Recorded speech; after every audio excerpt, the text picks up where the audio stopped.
Hey everybody, Devin, the OG original Grognard, and we're sitting down taking a look at beginning our playthrough of Avalon Hill's Arab-Israeli Wars, part of our continuing look at the Key to the Sinai, the Battle of Abu Ageila, a study in three mediums, and this is our second medium that we're taking a look at, the battle as portrayed by, like I just said, Avalon Hill in the Arab-Israeli Wars.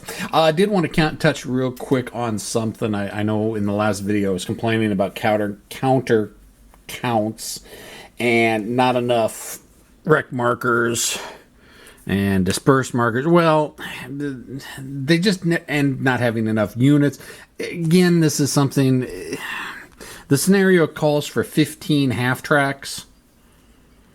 You know, just normal M3 half tracks, you know, calls for 15 of these, but there's only 12 of them in the counter count. So I'm having to use other half tracks to represent the normal half tracks, and if they get destroyed, I'll switch them out with normal half tracks. But I just gotta remember that Avalon Hill sometimes just didn't give us enough counters for the games, and we had to make do with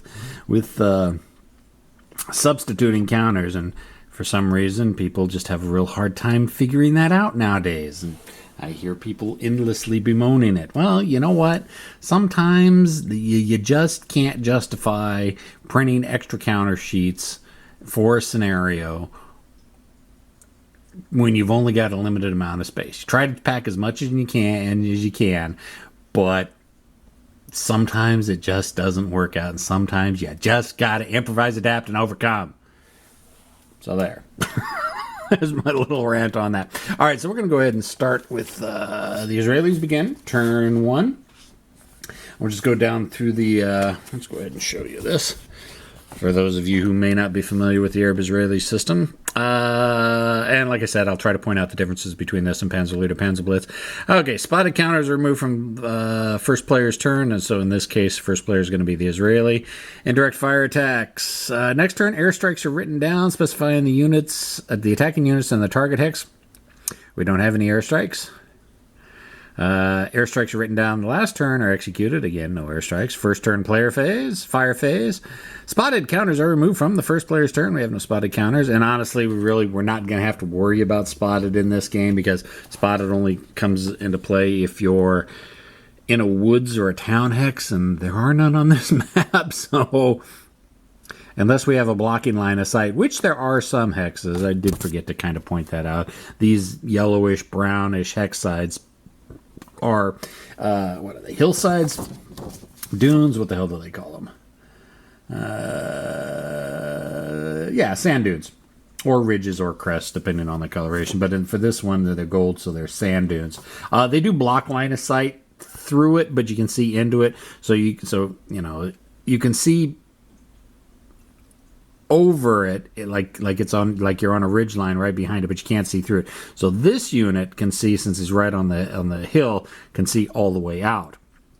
If he was right here, he'd only be able to see to this hex here.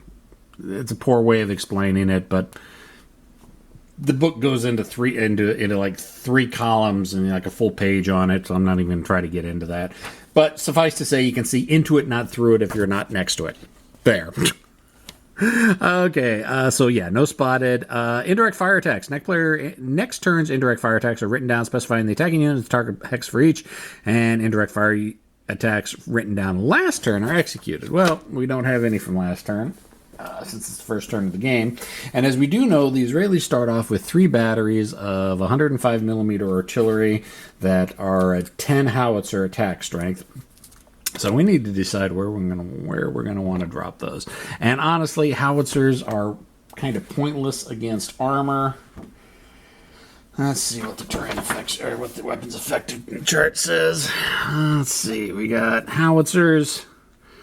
Yeah, basically, it's gonna be halved. Oh, that's for direct fire. Indirect fire, yeah, howitzers. All armored types halved. So 10 down to a 5. I mean, it's not even really worth shooting at the armor. So we want to shoot at infantry. And I think what we want to do is, I think the main Israeli assault is going to come from the north here, just because they've got these sand dunes up here that can kind of block some of the fire. So I think the Israelis are going to come in this way. So we're going to want to soften up these hexes here. Now, how do we want to do that? Oh, these don't even have the hex numbers. Oh, that's right. These, they never put the hex numbers on.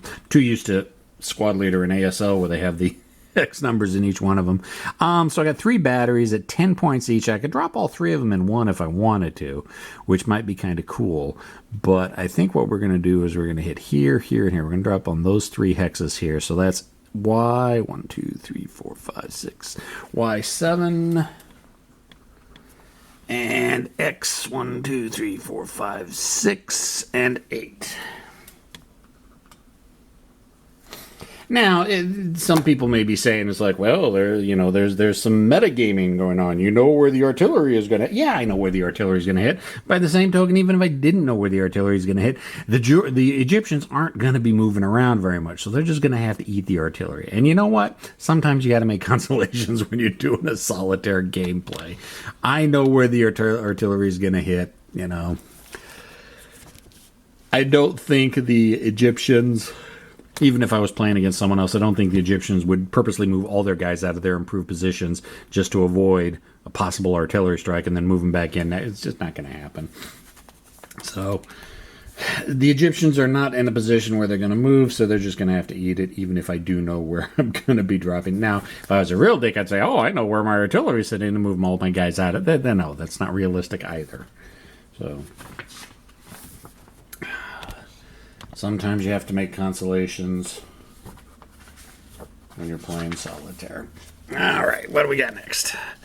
Direct fire attacks. We don't have any direct fire attacks. Nobody's on the board yet. First player movement phase. First player moves his units that are not infantry class. Now, this is one thing that is different from Panzer Leader and Panzer Blitz and Arab-Israeli Wars. Infantry move last. Infantry classes do not move in this step except load to unload. Units are moved one at a time in any order the first person chooses, one at a time. That's kind of an important thing as well. Carrier units may load and load. Inverted counters capable of split move and fire may move up to one half their movement allowance. Okay, now this is something we're going to have to pay attention to. Inverted counters capable of split move and fire. Now, it's basically saying if a unit moved half of its move, there are certain units that can still fire even if they moved. And if they only moved half their movement, they can do this. For the most part, this is pretty much just the Israeli units. I know for a fact none of the Egyptian units in this scenario can. Let's take a look back at the master data chart here. And if you're familiar with Panzer Leader, Panzer Blitz, you'll recognize this. But we have up at the top here, we got, where is it? SMF, yeah. This column right here, split move fire. And as you can see, there's a single, there is a single Egyptian unit that can split move and fire. And that's 106 millimeter recoilless rifle on a Jeep. Don't have any of those. And let's continue looking at the Arab units and the SMF column. Yeah, still nothing. So the Egyptians don't have to worry about it.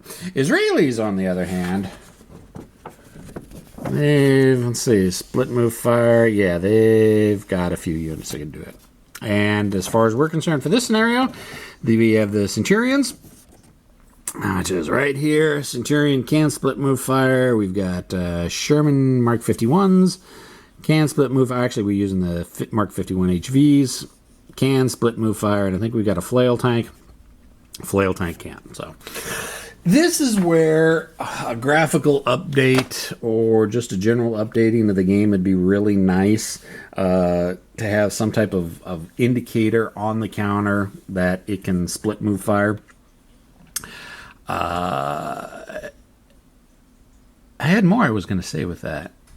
Yeah, just it would be nice if they're, like a, and I can't give Avalon Hill too much grief because this game was released, 1977? The graphics capabilities back then and their printing capabilities weren't that good. People say, well, they just do it on a computer. You idiot, they didn't have computers back then. And even what computers they did have, they sure as hell didn't have Photoshop or Paint or anything like that you kids are so used to having nowadays. All this shit was hand drawn and done with drafting tools. So The counters were sparse, and you're going to see that in SBI games, a lot of old Avalon Hill games, stuff like that. It is what it is. Hell, I mean, for the most part, they don't even have they don't have backs on the counters. I mean, whoops, a lot of Avalon Hill counters didn't even have backs to them, or didn't have anything on the reverse side. Again, some printing limitations. Sometimes it was just cheaper. Anyways, rambled on long enough. Movement. All right, so what are we going to do? I think we want to start over here. And for the most part, let's see, what's the range? The Egyptians, oh, that's right. They've got a range of 6. So 1, 2, 3, 4, 5, 6. So pretty much right out to here. But they're an infantry class weapon. And against an... Are half-tracks considered armored? No, they're considered an infantry. So...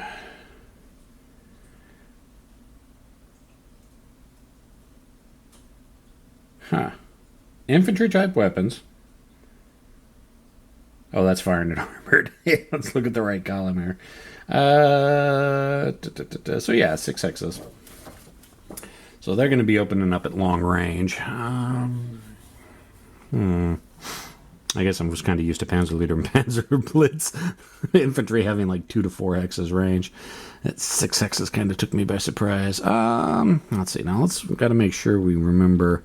Okay, mortars, which can't do op fire, and there's one of their anti-tank guns. I think one of the other Egyptian anti-tank guns is right there. I think there's only 3 anti-tank guns. So regardless, they've got 4 hex range, 1, 2, 3, 4. So the anti-tank guns can't reach out to anything there. So we're good moving up to that point. So, no, let's just start bringing stuff on. Okay, so 1, and I hate to admit that I have to do this, but I checked the road. Yes, roads are 1/2. Check the terrain effect. Roads are normally 1/2 in any game, but you know. Actually, so would that be considered? We'll say that's a half X. Half 1, half 2. Now, granted, infantry have got the range of 6, but they can only actually affect, if you take a look at the weapons effect chart, infantry class weapons can only affect armored out to 1 or 2 hexes. But, let's see, is that accurate? I guess that takes into account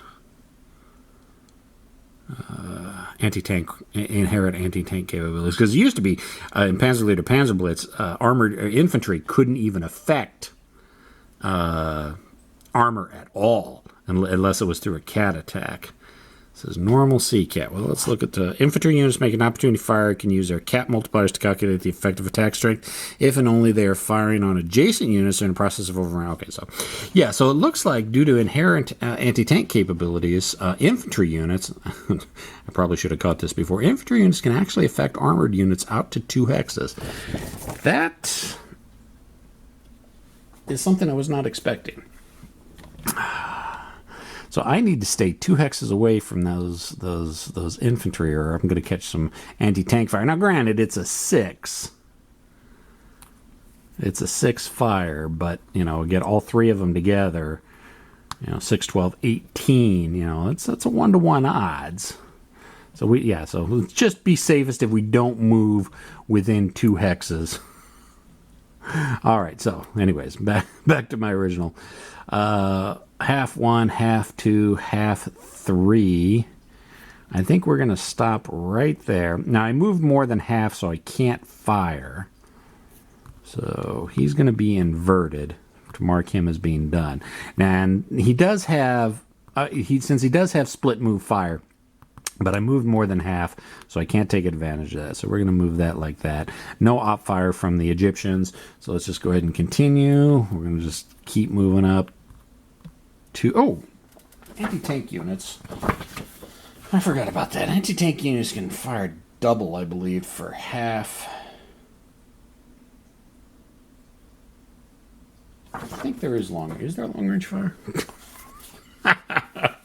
you can see it's been a while since I played the Panzer, and especially a while since I played Arab-Israeli Wars. I believe combat, close range, modifying combat procedure.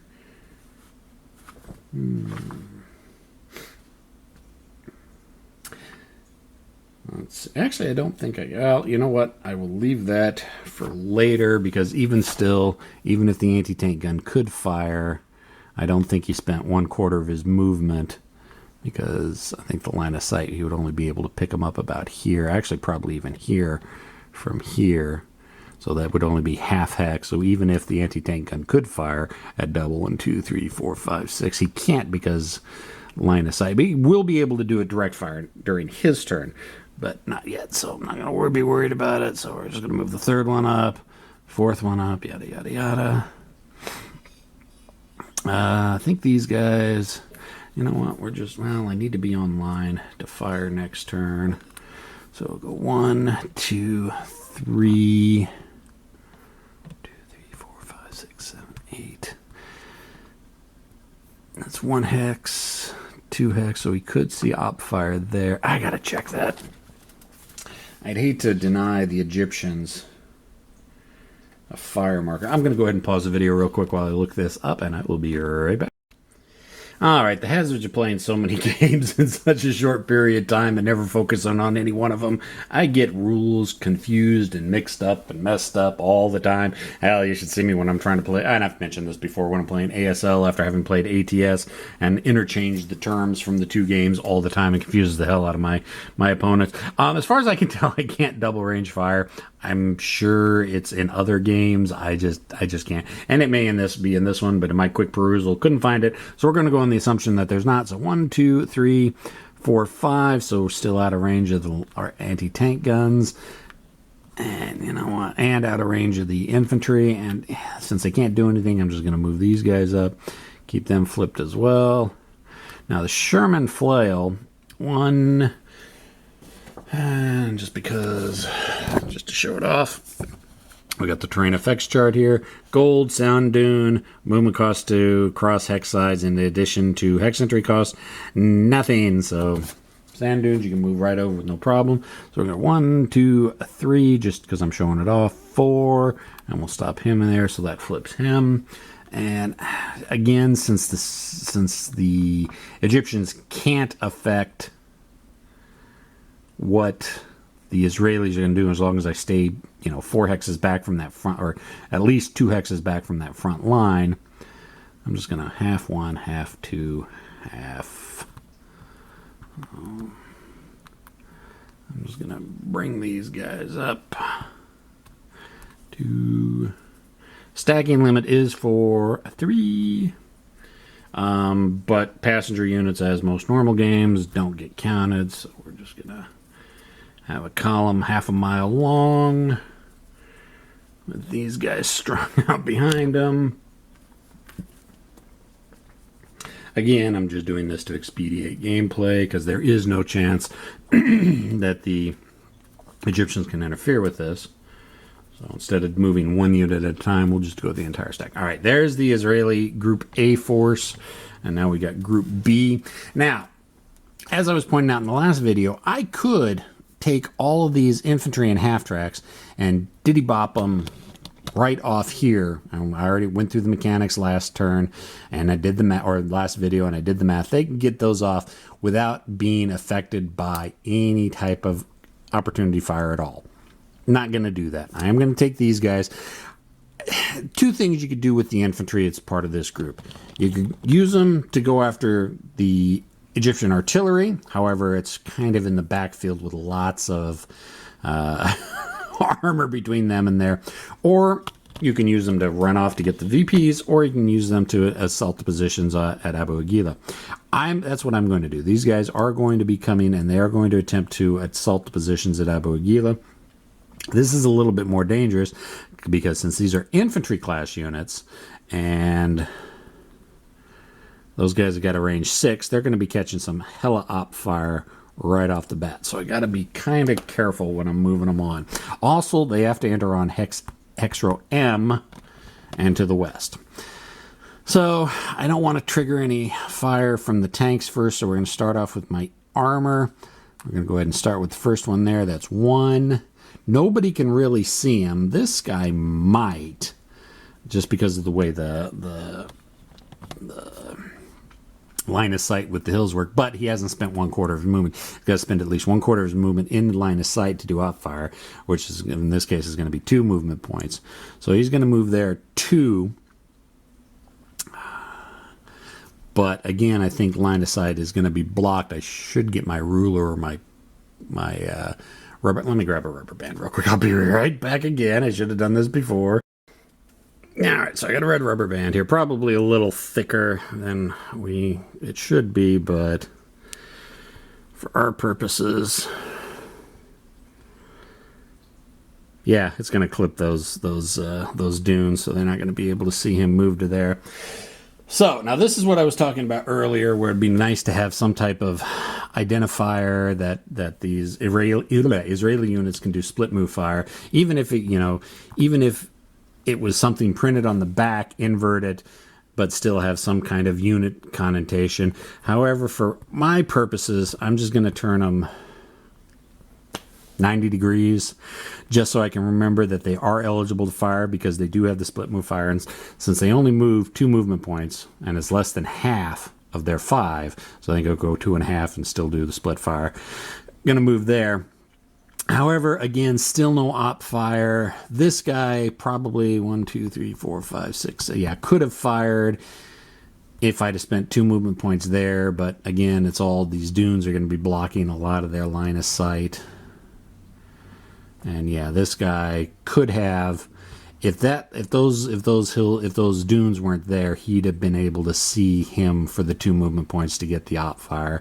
And these guys, this is where the hills come into play. You can see through the hills if you're next to it, but you can't see beyond it. So this guy can see to that hex, but he can't see to that hex. So he didn't see the Centurion spin the 1 movement point there. So the Centurion was able to move there. He's spotted now actually spotted by everybody, but again, there's no op fire that's capable of being done.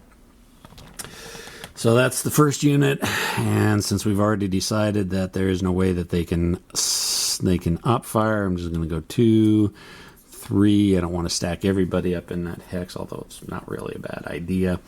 So the next batch, I think I want to bring on. We'll go 1, 2. Again, we're looking at the same situation because of these dunes here and these dunes blocking line of sight. Oh, you can't even see those. Sorry, blocking the line of sight from these guys here. I'm fairly certain.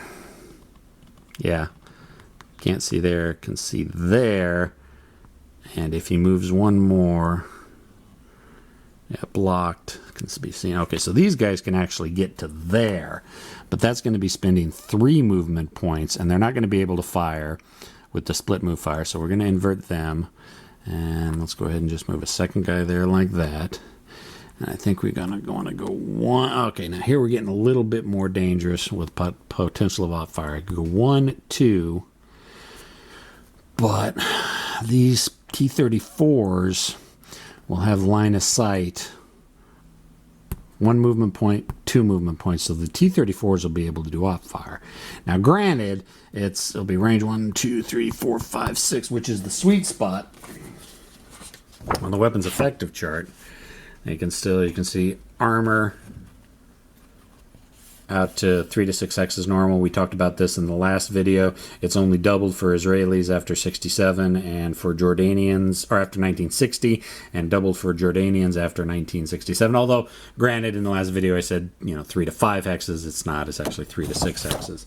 So, if I do move like this guy here and then here, that'll open up the T-34s to be able to fire, but that's 7, 14, it's 21 to 15. It's going to be 1-to-1 odds. We don't like that. We don't want to get shot at so early. So, you know what? We're going to go 1, 2. Might get op fire from here. Yeah, those guys, if I do that, those guys will be able to op fire. I mean, that's 24. That's, again, you're still looking at 1-to-1 odds. Now we need to get these guys up online anyways. So 1, 2, 3. We'll flip them. But we are going to do op fire. The 2 T10s. We got two T10s right there. It's going to be 12 plus 12 is 24 to 15. It's 1-to-1 op, but I forgot. It's going to be, they're going to be hull down because they're behind that, and that's going to be a +2 modifier. We're not going to op fire. Not going to op fire. And let these guys move into right here. We've still got these half tracks to move on. And just to make sure, since they're normal half tracks, since they're the 3/6/8, they got 8 movement, so ignore the printed values on there. Those are all 3/3/3/8 or whatever the standard half track is. And we know they've got an anti-tank gun there. 1, 2, 3, 4, right there. Range is right there. If I go to right here, half. 6, 7. Okay, out of range of that. 1, 2, 3, 4, 5, 6, 7. Out of range for that. Out of range for that. All right, this is probably. Oh, I know I have to be on hex row M. Damn it! I have to come in on here. So I could go 1, 2, 3, 4 now, because then I'll be opening up myself for a lot of op fire from here. So let's. 4, 5, 6, 7. We don't like that.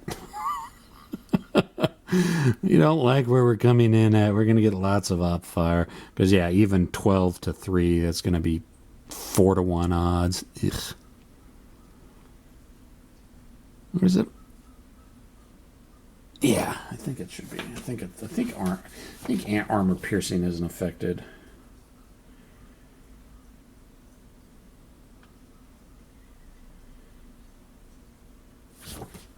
I'm going to have to check that. You know, actually, it's just safest for them all to sit right here because nobody can really see them right here. So we're just going to stack them there. Have them come on. Well, these got 1, 2, 3, 4, 5, 6. Ugh, even sitting right there would be a bad idea.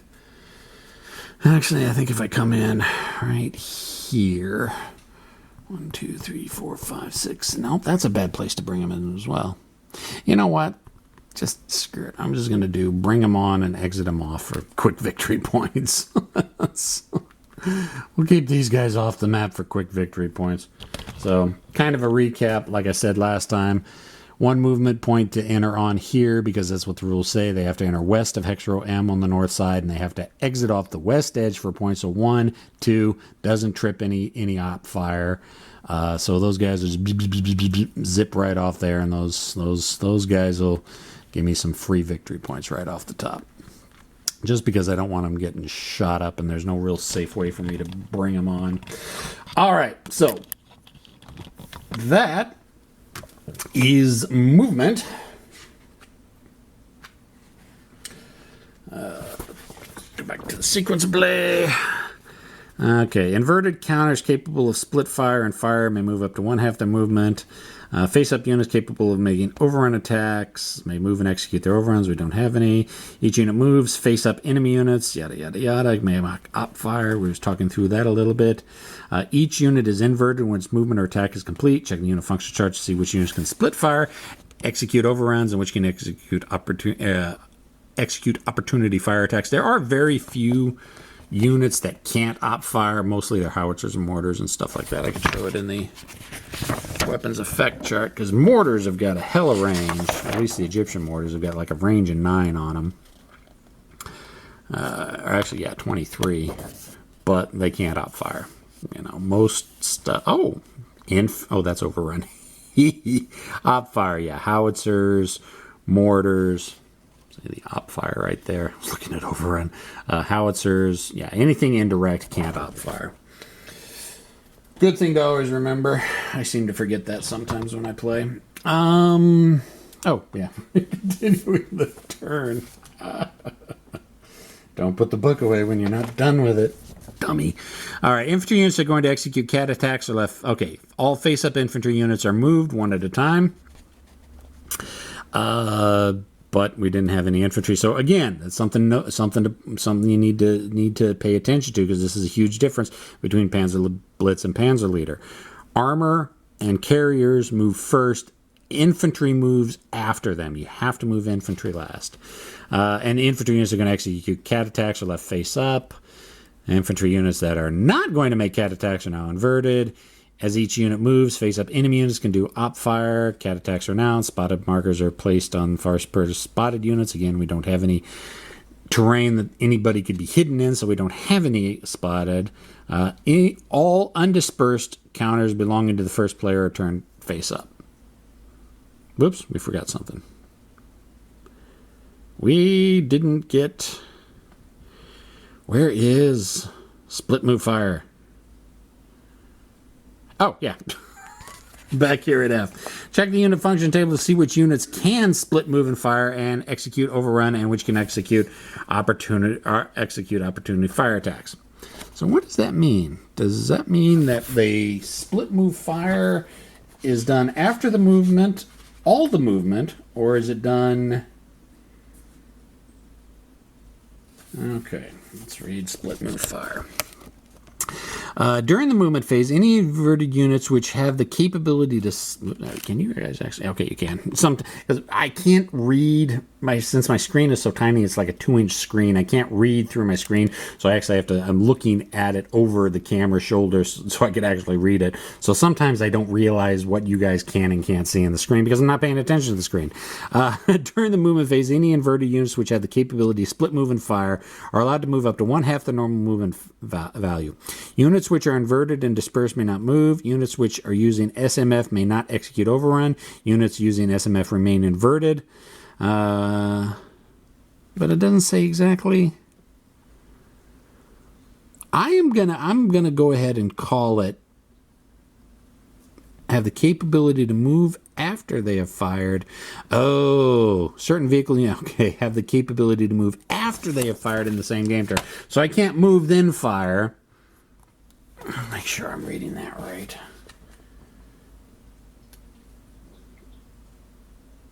During the movement phase, any inverted units with... Yeah, okay, so... Yeah, because fire's the first thing. So I can't fire those guys. I totally screwed that up. So those guys come on, moved. Okay, so if they that's the one thing. Because I'm normally used to games move, then fire. This game is fire, then move. Turn sequence-wise. All right, so those guys could... Okay, I should have turned those guys completely upside down. They can't do any fire. All right, so basically, we're done with the fire phase because there was no fire because nobody was on the board. We're now done with the movement phase. And all undispersed counters belonging to the first player are turned face up. So now that everybody is done moving, I turn these guys back face up.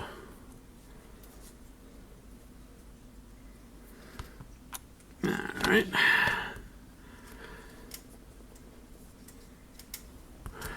See, even reading the sequence of play, I get things wrong. I'm an idiot at times.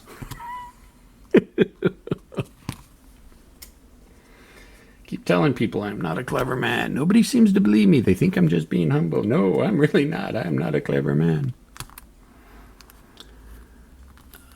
But yeah, as I was saying earlier, I think a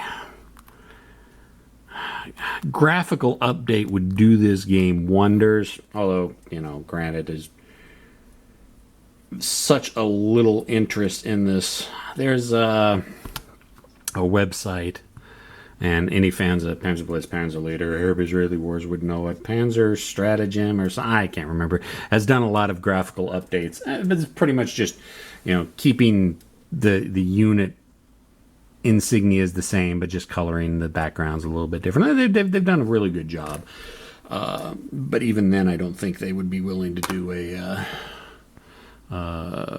counter set with, you know, flipped over with the split move fire units. Maybe that's something I could look at doing one of these days. I don't know. We'll see. All right, so we're done with, that's the first person's turn. That's the Israeli turn. Okay, now we've got second player air phase. We got none of that. Second player fire phase, which is the same as first player fire phase, and then second player movement phase, which is the same as second player or first player movement phase. All right, so that means it's now the Arabs' turn. They got no airstrikes, so we'll go straight into indirect. Got no indirect fire from last time. Now we got to indicate where we're going to be dropping our indirect artillery.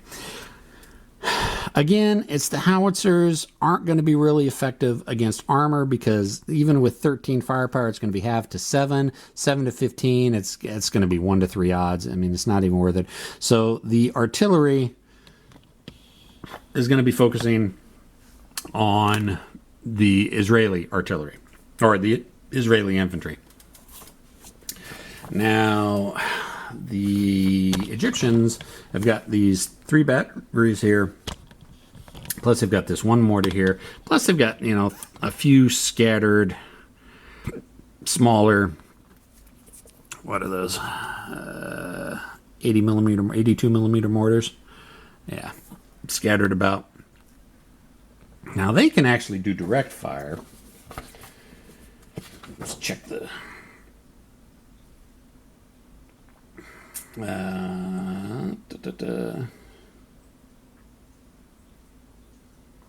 Direct fire, mortar, hiccups, not good. So yeah, it's doubled. Mortars are actually doubled at, go ahead and show you the terrain effects chart, weapons effects chart, indirect fire. They're halved versus armored, normal versus non-armored, but direct fire, mortars and howitzers are actually doubled against non-armored. So that's something good to know. So this unit, this mortar down here, we're not going to fire him. Actually, we are going to designate a hex. Maybe. Actually, yeah. 1, 2, 3, 4, 5, 6, 7, 8. Actually, I think I probably screwed myself because I'm pretty sure. Yep. I did a boo-boo. I did a boo-boo. I did a bad boo-boo. But we're still in indirect fire phase. So that's him. Let's see where my other... Okay, there... I can see, you know what, I think I'm gonna, and I can't op fire with them anyways. We're not gonna fire artillery with them. But we are, however, we got this big 9 back here, and all those.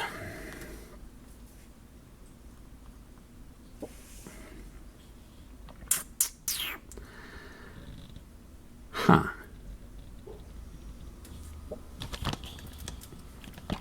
I need to check the rules real quick on something. And I'm going to try to cure these hiccups. I'll be right back. All right, sorry about that. I could not get rid of those hiccups to save my life. And I was trying to figure out exactly how the artillery works. And you can shoot at something as long as it's spotted. Which means last turn I wasn't able to direct the artillery from the Israelis because I had nobody on board to spot anything. So no artillery from the Israelis yet. However, the Arabs can, and as long as it's spotted, we know that shooting at the armor is not going to do any good. So as long as I can see them, I can drop artillery on them. Of course, now granted, yeah, we can see there, we can see there, maybe. That may be clipped, but they can see there.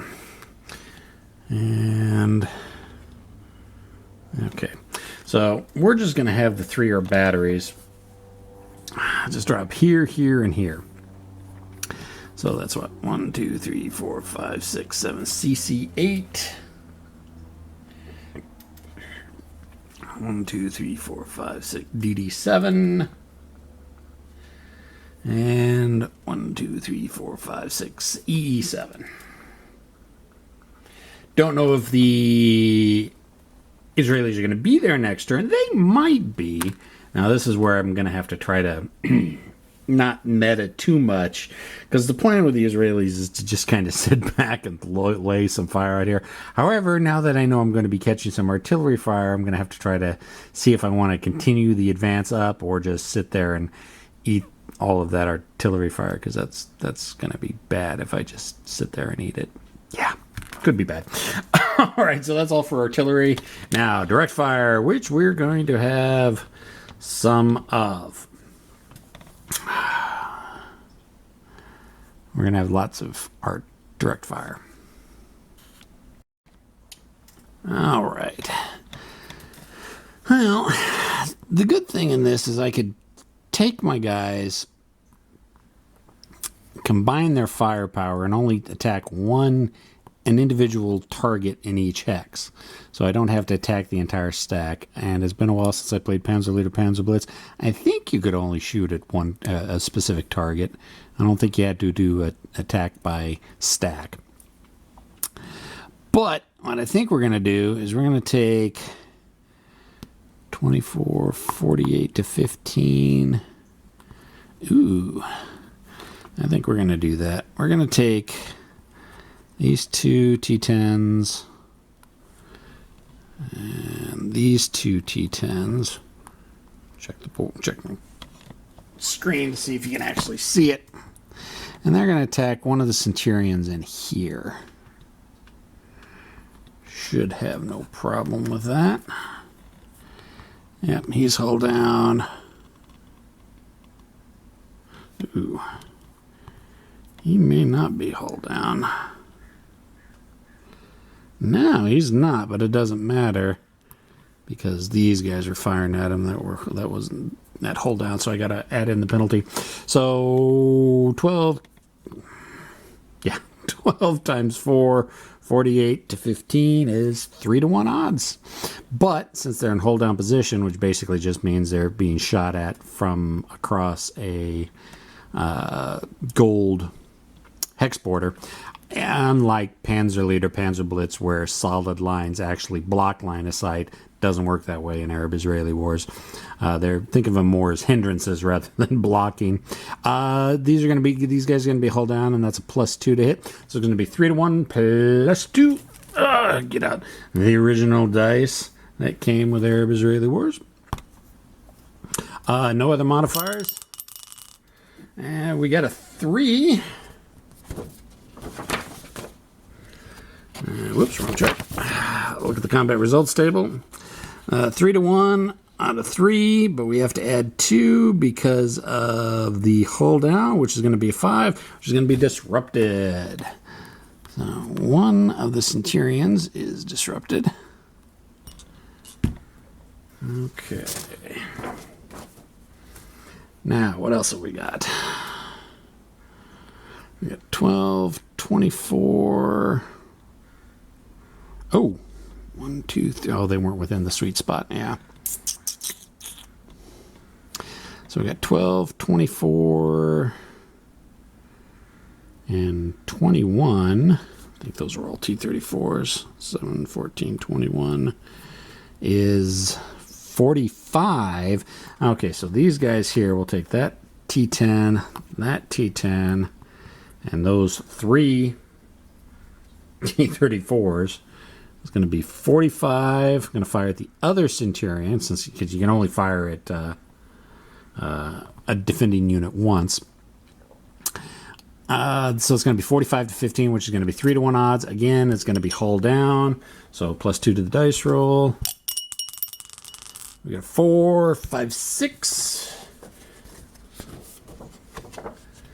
3-to-1. 6 is a disrupted. So both Centurions I got shot at are disrupted. And I think that's pretty much everybody that can really shoot. What I need to do is I need to get guys much closer to take advantage of the doubling the armor value. I need to be within 2 hexes, at least for the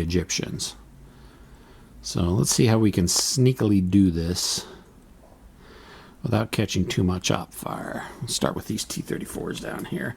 And I'm going to have to make this fast because my camera is blinking. So 1, 2, 3, 4,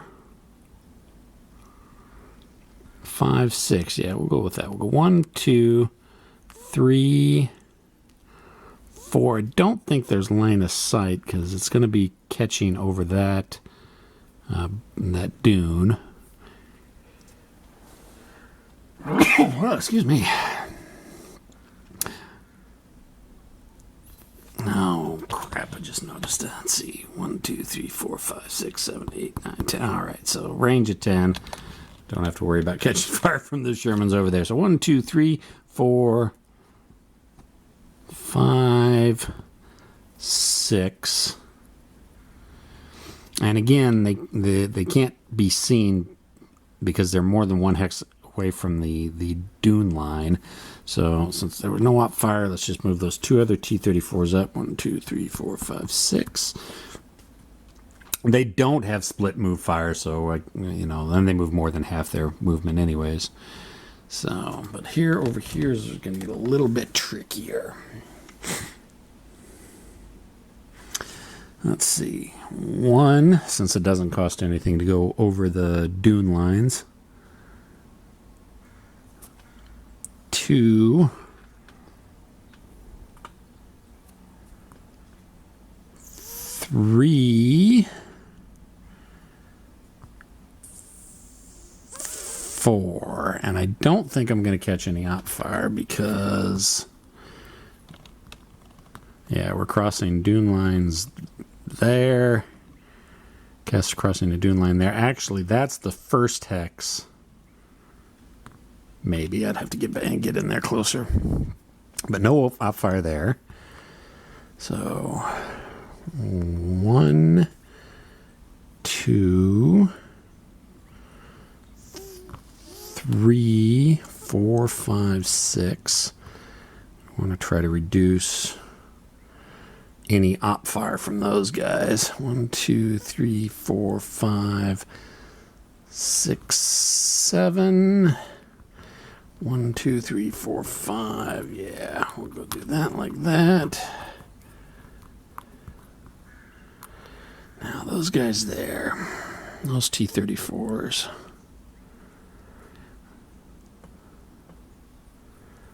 Pretty much anywhere they move, they're probably going to catch op fire. So they're just going to stay right there. They can put more fire on those guys eventually. See what happens with that. And basically down here, I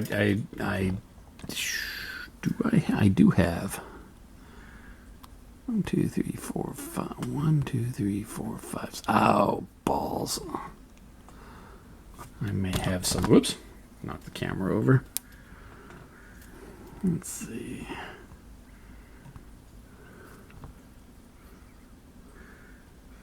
Yeah, that's going to be clear shot through there. Alrighty, so we got these 3 infantry units that do have a line of sight and a line of shot on that stack right there. So I could break it up 6. I could break it up 1 attack against each unit because there's 3 units, 2, 3, the 3 carriers. I could break them up into 3 attacks at 2 to 1, or 1 attack at 2 to 1 and 1 at 4 to 1. 6, 12, 18 to 3. It's best I could get a 6 to 1. Yeah, there is a 7 to 1. Oh, I kind of did neglect to mention that in case some of you did catch that. There is a 7 to 1 column on the combat results table, which was never in Panzer Leader or Panzer Blitz. Just another one of those little changes. You know what? Breaking them's not going to do any good, or disrupting is not going to do that good because they have a really good chance of making their motivation to come back. So you know what? We're going to go 1 attack at 2 to 1 and one attack at 4 to 1. All right, so we'll do the 2 to 1 odds first. There's no modifiers. We got a 4 on the 2 to 1. 4 on 2 to 1 is a disrupted. So just to make things easier, we're just going to say the bottom one's disrupted. And a 4-1 on another one of the units. All the infantry are the same, so it really doesn't matter which one I fire at. And that is a 4, which I believe is going to be an eliminated. 4-1 with a 4 is an eliminated. So we'll go ahead and knock those guys out. And passengers are automatically... Whoops, I took it off the wrong stack. Passengers are automatically... I'm pretty sure passengers are killed. Let's check that real quick.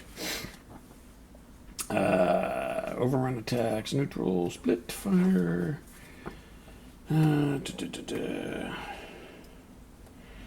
Movement, carrier and passenger units.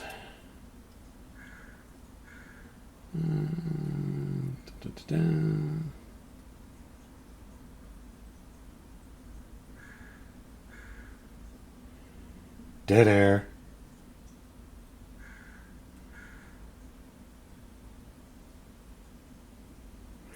Okay, only truck units may carry towed. Other classes, passengers considered aboard. When passenger unit is loaded aboard. Passenger unit is ignored for all functions of the game.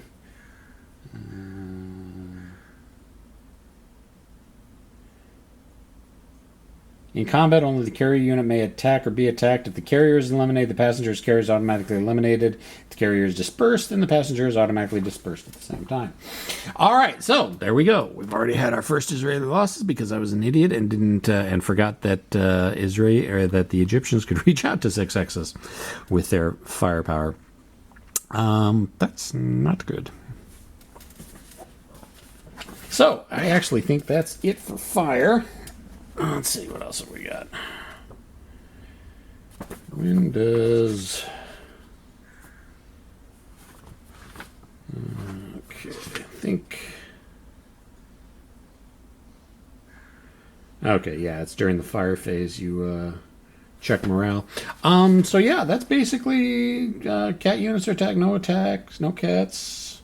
And movement. No, oh yeah, there was no more movement. Yeah, that's it.